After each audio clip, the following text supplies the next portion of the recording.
Hey, this is Rhymes with part 3 of my standard ladder climb series for May, and I'm playing my Tempo Demon Hunter list. I have changed a few card choices in my deck list. I've switched out the 2 mana 3/2 Watchers for 2 mana 2 copies of Spectral Sight, and I've taken out the Raging Fell Screamers and the Priestess of Fury to put in Warglaives of Azzinoth and Satyr Overseers, which I figure are better in tempo matchups like against Demon Hunter, which I'm in one right now. So yeah, I tempoed out the Twin Slice to fight for the board here. I don't have any minions in my hand, so I figure that might be worth doing. Although, always hesitant to expend Twin Slices when Ultras is a possible play down the line. And I end up drawing Ultras the turn after using that. So here it's a really pivotal turn because I can kill the Satyr Overseer without developing the board. So I'm still taking 6 damage, but I'm getting rid of the Satyr Overseer.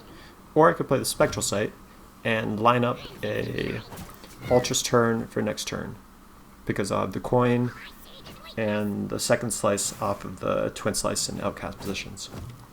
Now, I didn't know that my opponent had a Satyr Overseer, a second copy, but I could have played around it. I was still going to take 6 damage, and that would have meant committing to my Ultras, but I don't know. I mean, I guess the plays I'm making are not that bad, but the problem is I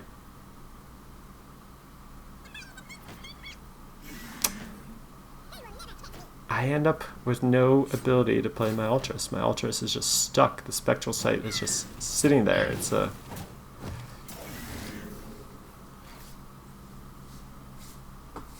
slow turn. Now here, if I play it, I need to play something here. Now I'm in serious trouble, and I can't play Ultras. So yeah, this is a tricky sequence here.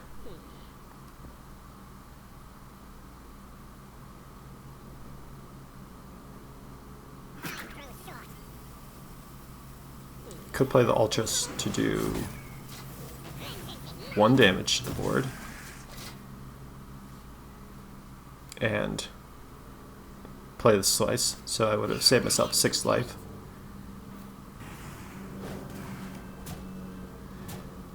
So if I'm at 9 health instead, that would have been a lot better. And here I could aggressively Spectral Sight to try to draw me some I-beams to gain health.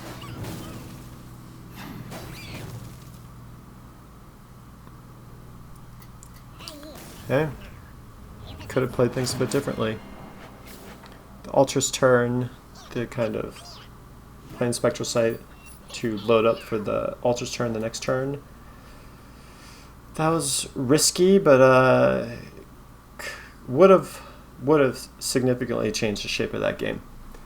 Okay, so now I'm up against a Rogue here, and I've got a good curve. I'm playing first, although my opponent's got the coin. Rogue's stronger with the coin.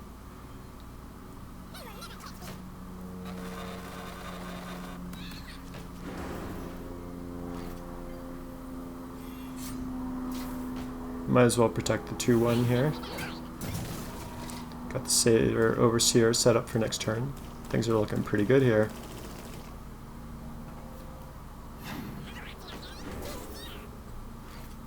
Having the coin there really helped my opponent.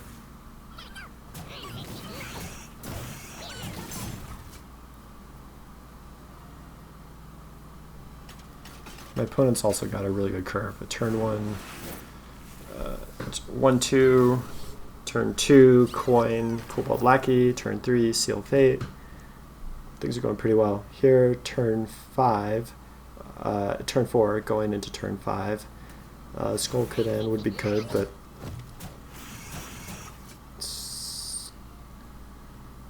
Command the Illari is just a turn 5 play. That seems pretty good under the circumstances that I can see. And my opponent, what would be my opponent's answers be? Flick. They already used their coin, so it wouldn't be this turn, so I've got a whole round of damage in. It'd have to be a pretty obscure answer, like Phantom Knights, which my opponent ends up generating. So basically, my opponent's had some strong turns against my plays, and now I've lost the board. Can I get the board back next turn with Skull of Gdann? It's not guaranteed. But what else am I going to do? I have a 1-1? No. Ultras, the 1-1s? No. I'm not going to do that.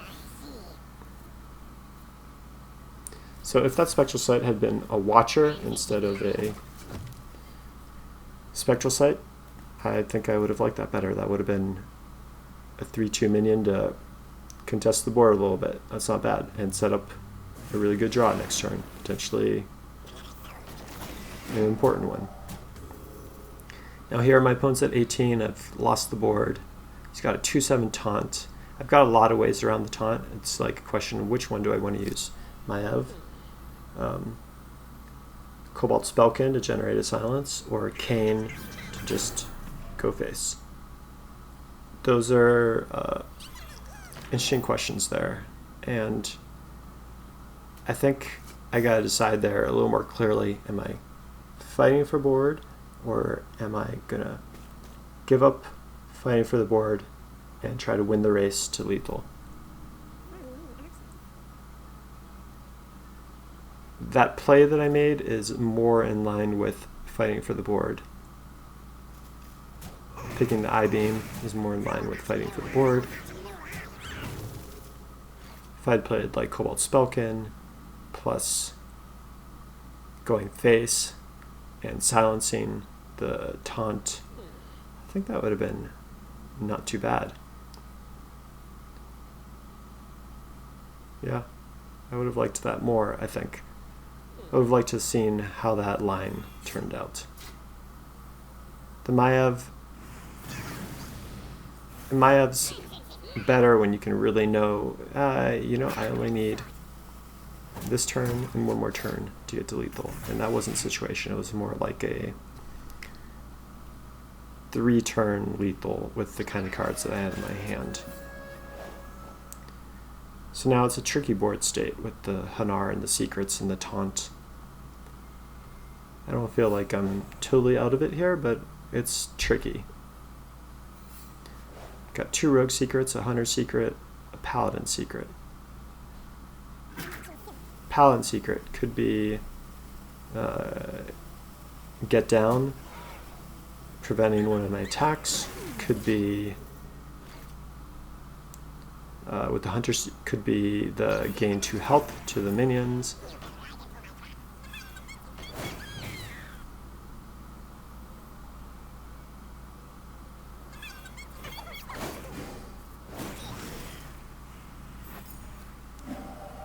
Well, there I figure out that it's not get down, so I can go face. If it's there, I go right into the bamboozle, which I understand I want to get rid of the Hanar, but I end up taking 8 damage from that minion. And maybe I should just take my chances that Hanar's not going to generate the right cards for him. And if he's playing secrets, that's not the biggest tempo. It's not going to threaten lethal, at least. So, yeah, a lot to consider there. I think I should have taken different lines in reflection.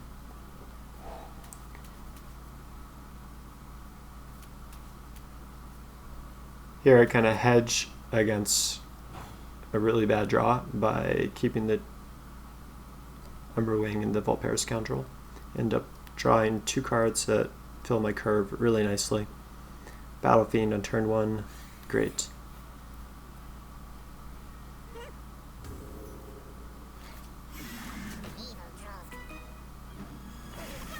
Got an answer to the Solarian. Things are going pretty well so far.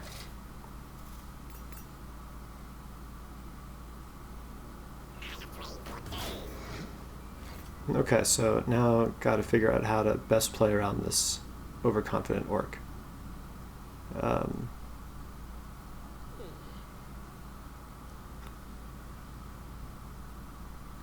Could do 4 damage into the overconfident orc with my face, and then 2 damage with the 1/1s, and attack face with the battle fiend. So I would have done 3 damage there, gotten my opponent down to 25. I think that would have been pretty good play there. Here now I've got to play around the Flame Ward, or I should be, and that's why I had stayed on playing the Crimson Sigil Runner. But then I kind of don't go about it best. I mean, I get the same amount of damage in, so I guess it doesn't matter, because I got 4 damage in with the Battle Fiend, so it's all the same. But I took an extra damage that I didn't need to, and I ended up not being able to play the Crimson Sigil Runner. I picked the Command the Illidari. I'm not too sure why. I guess I figure lethal's a far way off, so just dedicating myself to going face is a little bit early, and kind of going mystery choice for something that might be burst damage out of hand is risky. But look, I already got my opponent down to 12 2 turns later. If I had like a Metamorphosis in my hand, then this game would be pretty tough for my opponent to deal with.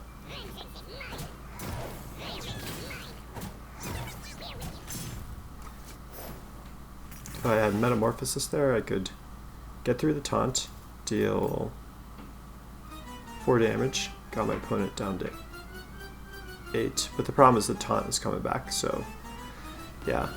I would kind of hope for the Vulpera Scoundrel to generate silence in that situation, but I draw the Cane, which is the perfect answer against what my opponent has. So yeah, got some top deck luck there, and some kind of little nuanced decisions there I could have switched up.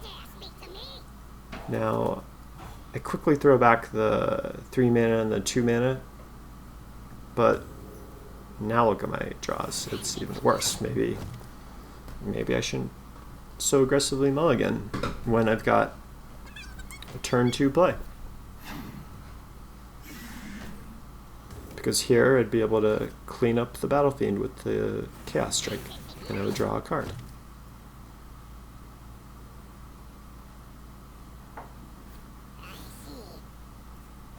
So here, my opponent's going into their turn 3, and I just very quickly play the Crimson Sigil Runner because it's an outcast position, which is very tempting. But if I play the Shadow Weaver to freeze the face, then I would deny the Satyr Overseer, which, if I'm thinking things through, that's going to cost me a lot. I'm not going to have an answer to it if he plays a Satyr Overseer, so I should deny that. Now, let's say I played the Shadow Weaver and frozen the face, then my opponent would basically have a tough choice there. Wouldn't be able to play the second Overseer, that's for sure. Or, I mean, the first Overseer. And I would have been the first one to play the Overseer the next turn. And then using the Warglaives to clean up some of the extra minions wouldn't have been that expensive, potentially. Here I've gotten out with the Vulpera Scoundrel. If I can generate Immolation Aura, then I've got a good answer, but I don't, and that's how that goes. Still, interesting line if I'd played the Shadow Weaver on turn 2, and if I had kept the Chaos Strike. Here, because I've got the Twin Slice, I'm going to keep the Satyr Overseer. That's an easy choice. The Chaos Strike's not a terrible turn 2. I just had a terrible draw in the last game, so this game I'm just not going to risk it, basically. Some more expensive draws, and there are cheaper draws in my deck, I think. Or it's close. draw Battle Fiend for turn 2. Things aren't going that badly. My opponent didn't have a turn 1, which is all is good. Has to coin out an I-Beam, which is not a good play, so my opponent's kind of struggling there. I've got the Satyr Overseer. Does my opponent have an answer? Nope, my opponent doesn't, and shows how Satyr Overseer can be a really snowbally card in the matchup.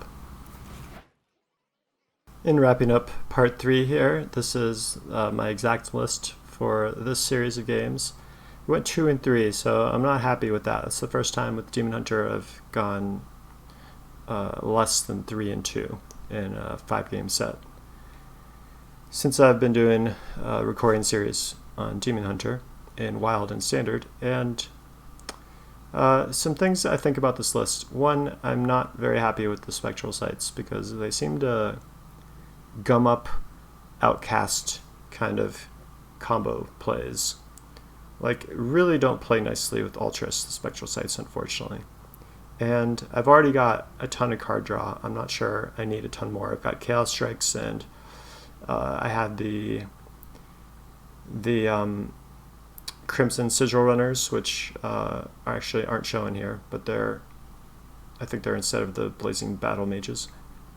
And yeah, everything else seems to be about right on the list. I put in the Frozen Shadow Weavers, which I think could have been really pivotal if I had used them a little bit more carefully. And the Warglaives of Azeroth and Satyr Overseers, I didn't see any problems with those cards. It's just a matter of maybe the rest of the list supporting that. So, yep, on to part 4, and thanks for watching. Outland, a wild and dangerous world. You will find no justice here.